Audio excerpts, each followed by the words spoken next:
بسم اللہ الرحمن الرحیم، ویلکم ٹو مائی چینل۔ اس چینل کو ضرور سبسکرائب کر لیں تاکہ آپ کو اس قسم کی ویڈیوز ملتی رہیں۔ بیماری کس طرح سے فائدہ مند ہو سکتی ہے؟ جب کبھی زکام ہو تو کیسا عجیب محسوس ہوتا ہے۔ انسان نہ صحت مند ہوتا ہے اور نہ بیماریوں میں گردانا جاتا ہے، لیکن کبھی ہم نے یہ محسوس کیا کہ یہ کتنی بڑی نعمت ہے۔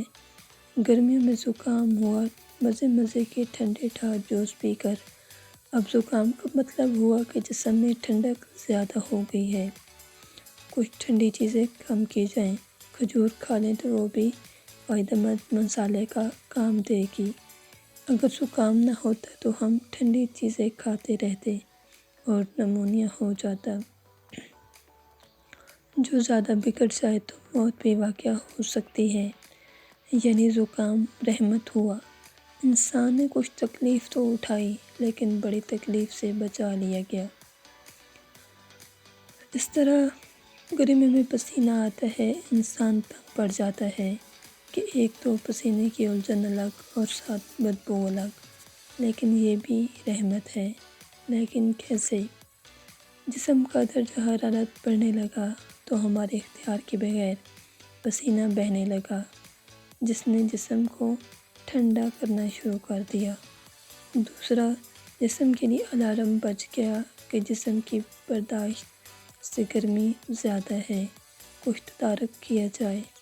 اگر پسینہ نہ ہوتا تو جسم گرم ہوتا جاتا اور پھر اس کا انجام بھی موت ہی ہے۔ اللہ تعالیٰ نے ہماری مرضی اور ہمارے کسب کے بغیر کیسی نعمتیں عطا کیں جن کا ہمیں ادراک بھی نہیں۔